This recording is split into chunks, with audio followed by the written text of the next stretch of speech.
Hey my friends, welcome back to Falcons RC. From our friends from Target Hobby, we got this battery buzzer right here. And these two pieces right here is all you're going to get on the package, which is the buzzer itself and a wire harness. For the purpose of this video, I'm actually going to go ahead and solder this connector to it, just to make it easier for me to work with it, and demonstrate what this little buzzer can do. So let me solder that and I'll be back.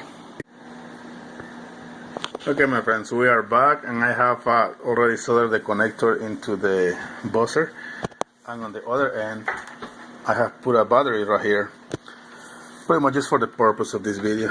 Although normally if you are going to be doing this on an airplane that doesn't have a flight controller, you will be soldering these red wires and black wires to your in line with your speed controller pretty much. So you put red to red and black to black right here with your speed controller.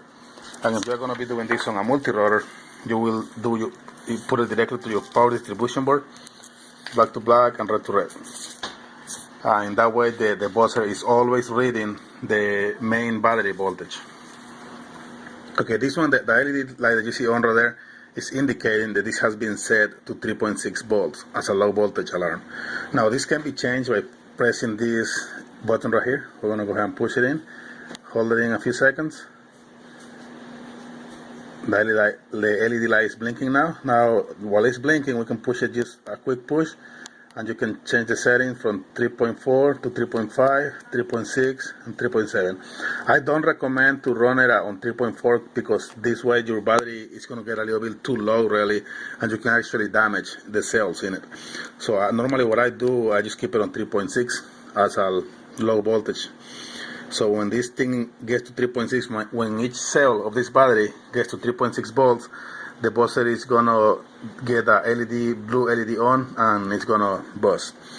This is pretty much the basic setup, a standalone mode. But now, if you have an extra channel on your radio, like I have my receiver right here.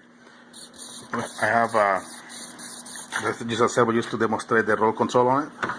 And on channel 5, I have actually connected the harness that they give you. So we have channel 5 right there on the harness, and on this end over here we're going to take this connector and we're going to plug it over here with the signal wire to the outside. And we got this connector right here with the signal wire to the outside, and I got it over here on my radio on channel 5. So we flip this switch and it goes off. As you can see, it does not matter which way the switch is flipped, because it only beeps one time, so you don't have to worry about reversing anything.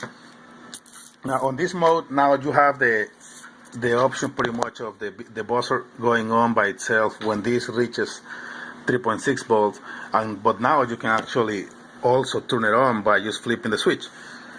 This is in case you crash and you want to find your aircraft. You just go flipping the switch and you follow the sound of the buzzer.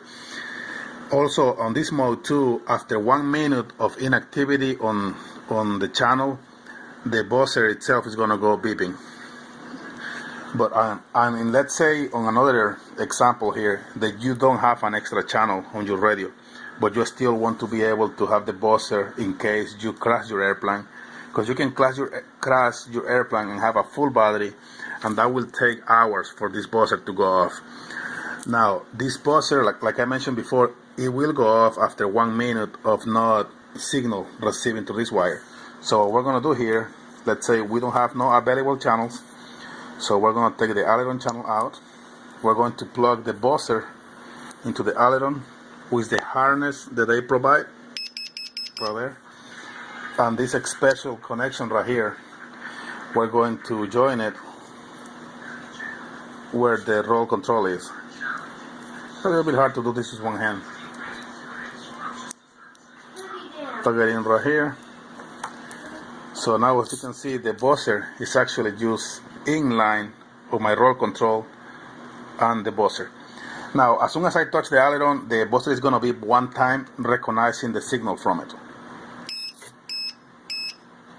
See, now it knows the signal from the roll control, and as you can see, I have my control on the roll, and the buzzer is there. Now with this mode, you are not able now to control the buzzer with the switch.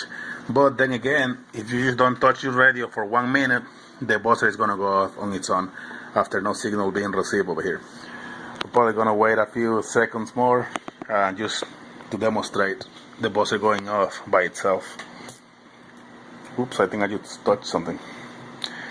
Anyway, as you can see, it's actually a very easy to set up. I'm actually going to put it on a quadcopter that I just crashed because my battery got too low and I didn't realize it. I was just having way too much fun, and I didn't pay attention to my radio telling me that it was time to land really. But with this buzzer in there, I'll be able to tell easier when it's time for me to land. Okay, we're going to give it a few more seconds. It should go to buzzing.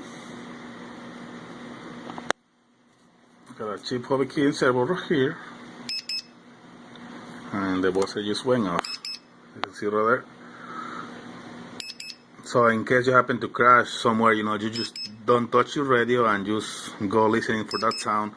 Or you can actually turn your radio off and it will do the exact same thing. I just don't recommend people turning the radios off because this you don't know how you set up your low signal on your receiver. On some speed controllers will actually speed your motor up when there is no signal going through it. You can see that there. By the way, the buzzer went off because I touched my roll control. Well, after the buzzer goes beeping, if you touch something, it's just gonna shut back off. But anyway, very simple to set up, my friends. Now I'm gonna put it on my quad and we'll demonstrate it during flight.